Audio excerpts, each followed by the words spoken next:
I get told to die sometimes just because I am myself.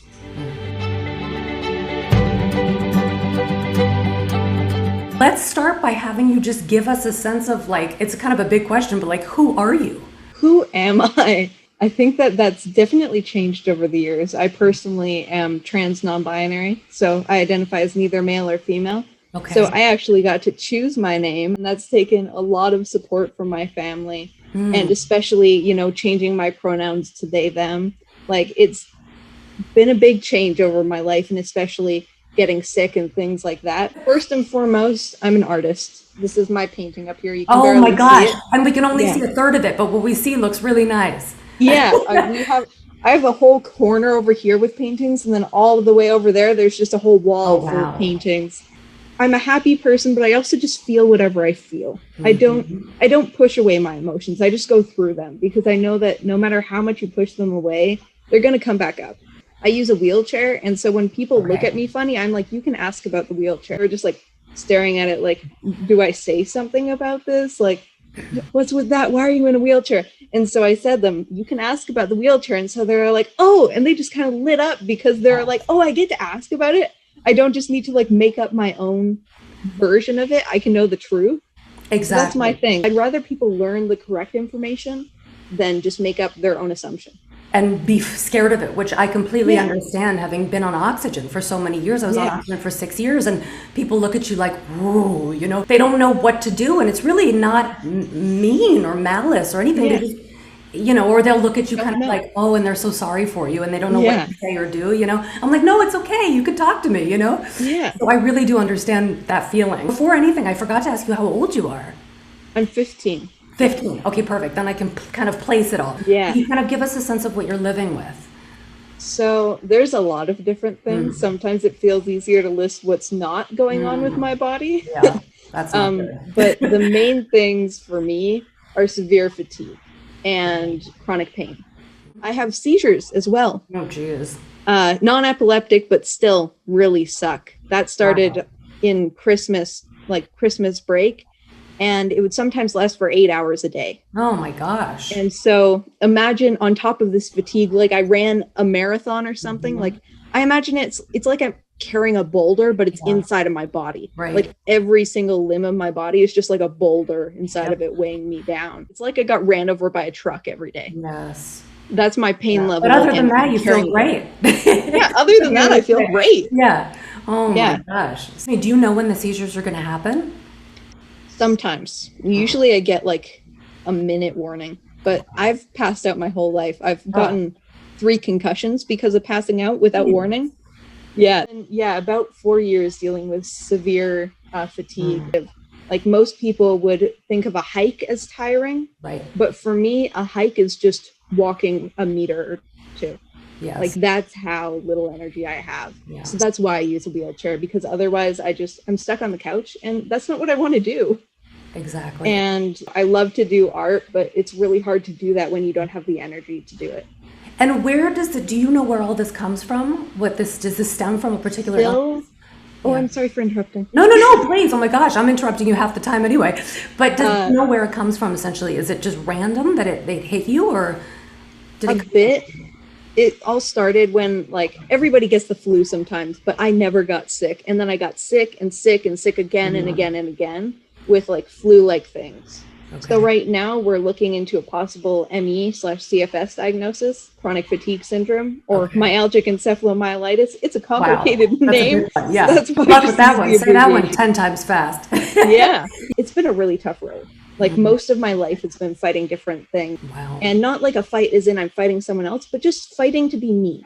Of course. And that's part of why my social media handles are being me, because that's what I'm all about. Hard enough. Exactly. Yeah. It's so hard to fight and try and be somebody that you're not. So it takes less energy to be myself than to be someone else. Exactly. Yeah. It's kind of a weird question, but do you feel that all of this has happened for a reason? I've definitely thought about that a lot. Like, because I've been dealing with this for so long, there's a lot of the time where I'm like, well, did I do something wrong to deserve this? So I'd say that that's a really hard question for me to answer. Yeah. But I think I don't think it happened for a reason, but if I could choose not to be sick, I wouldn't. And that sounds really backwards. No, that sounds really backwards, since like I suffer every day, and I describe it as that because it is so hard to deal with. Of course. But I wouldn't choose not to, because of like, I can relate to almost anyone's experiences because of all that I've been through. Like almost everything that people say, I'm like, I get in a way what you're dealing with. Exactly. And just, I view things in a different way than people. Like I view a lot of my life as stopping to smell the roses. Exactly. Like, and I feel like people don't really get that enough. I see more wonder in each moment than most people I think do. Yeah. And I'm so thankful to have that.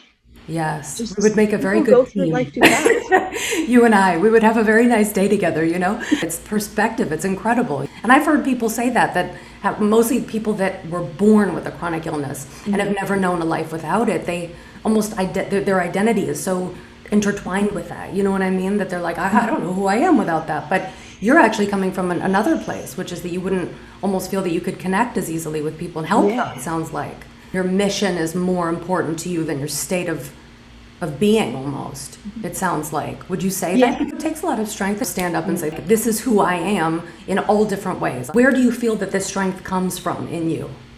What helps me keep going is that my experiences help others. So that's where my strength comes from. That's part of why this gave me so much excitement, because that's what I feel I can do to keep going, is to share this. If I can make a difference in people's lives, then it makes all this pain worth it to me. That's so wonderful. That you've nailed the entire concept of this series, which is really empower people to empower other people. Because the way I feel the same way, I feel that the way that I feel empowered is by helping other people. You know, so in a way it's a selfish thing, because it gives me so much to be able to do something. So it's really wonderful to hear you say that. You are so creative and you are doing all these things, and it is so difficult.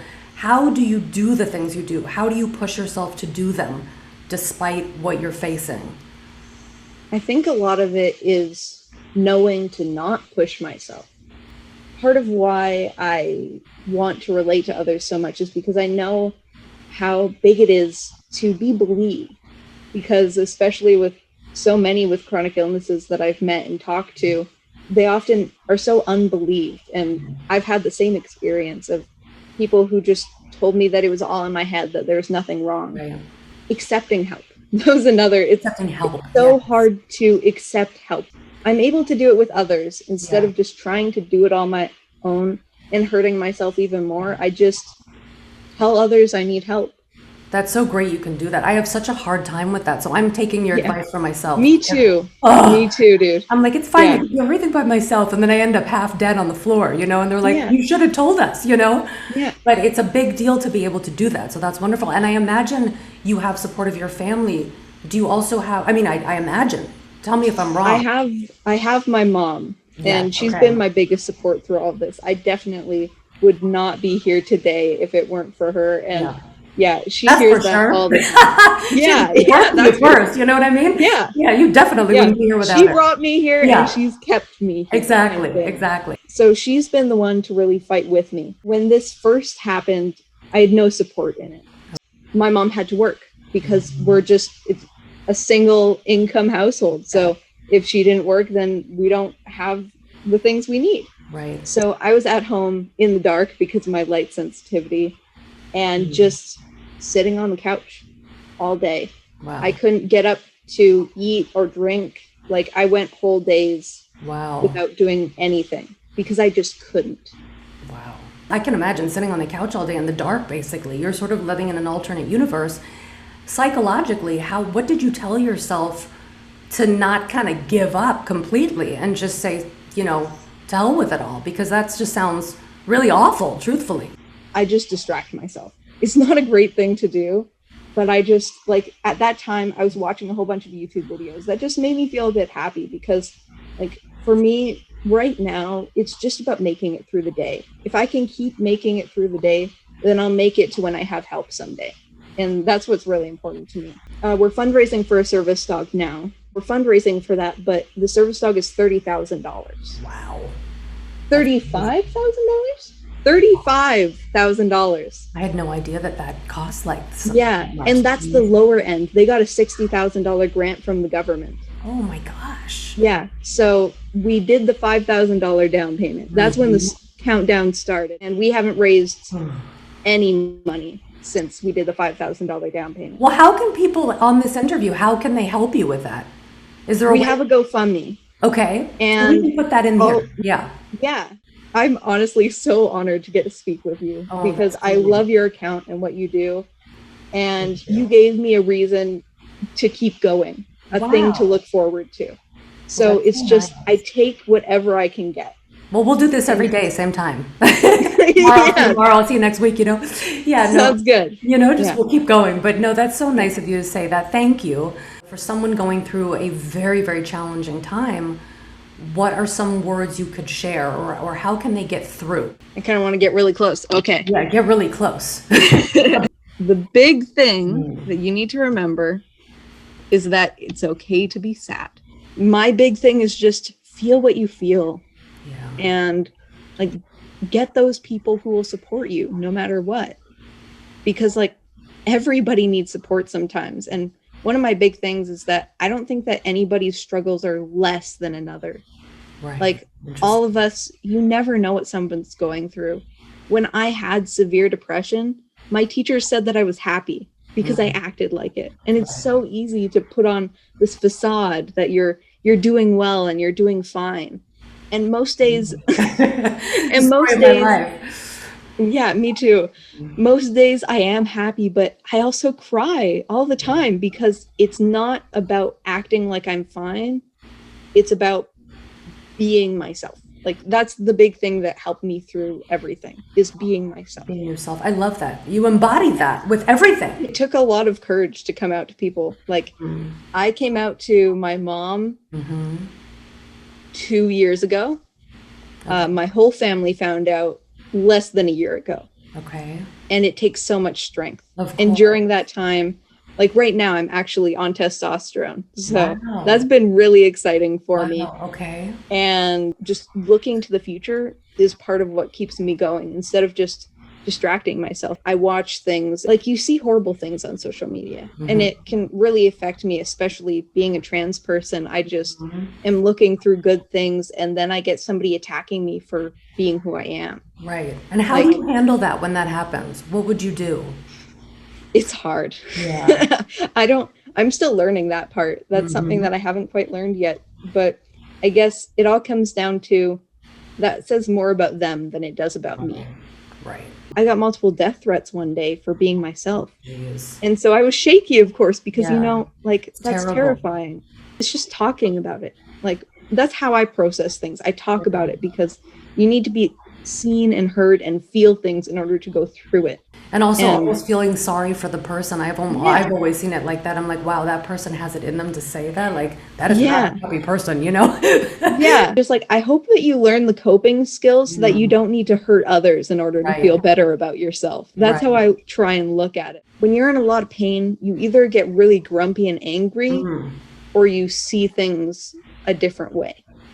And so for me, I think it's the way that I can really see other people for who they are and what they go through. And there it is. So what's the word for that? Is that empathy, do you think? Or is that perspective? Or because whatever that is that. It's the superpower right there. So I wonder, would you say it's empathy or would you say it's more perspective, understanding, would you say? Probably empathy. But for me, the thing that really shows all of that together is I see you. Like, just you see a person and you see what they go through. Let's add empathy and the ability to see, like a super ability to see people. You know what I mean? Why change the word if that's the word? You know what I mean? Yeah, I like it.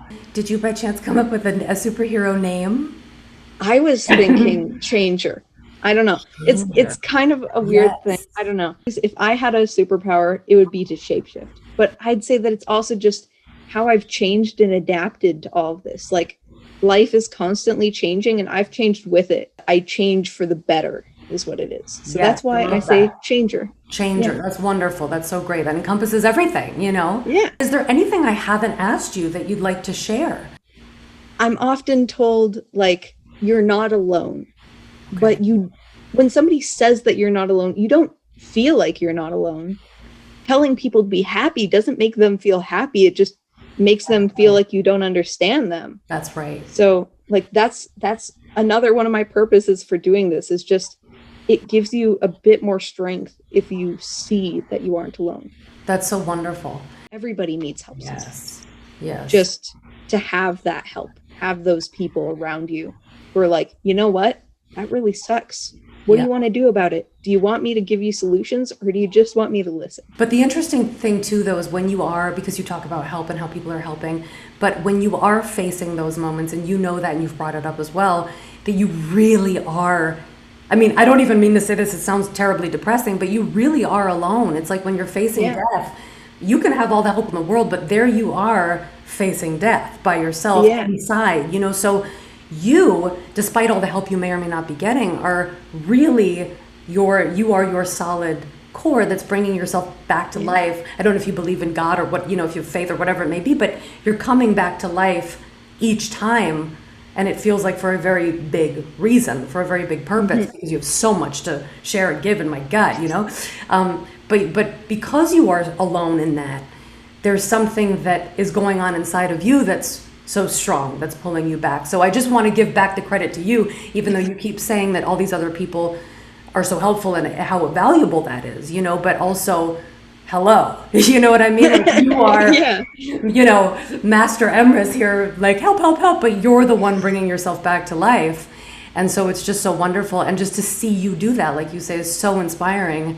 To me, to I'm sure anyone who's watching. That means a lot to hear. Yeah, no, it's really, this whole thing is very inspiring to hear in every way. And I'm so grateful you took the time to do this. This is so great. This is such a wonderful, I mean, a wonderful story because it's you, but like a terrible, of course, but wonderful story. You know what I mean? I'm just hoping that stuff can improve, because it just really honestly sounds awful. I won't sugarcoat any of it. It just sounds terrible.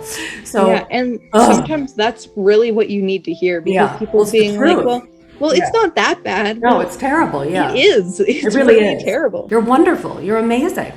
Thank you for this opportunity. Like I said, I've so been looking forward to this, just so that I can talk to you and share what I go through, because that's what makes it worth it.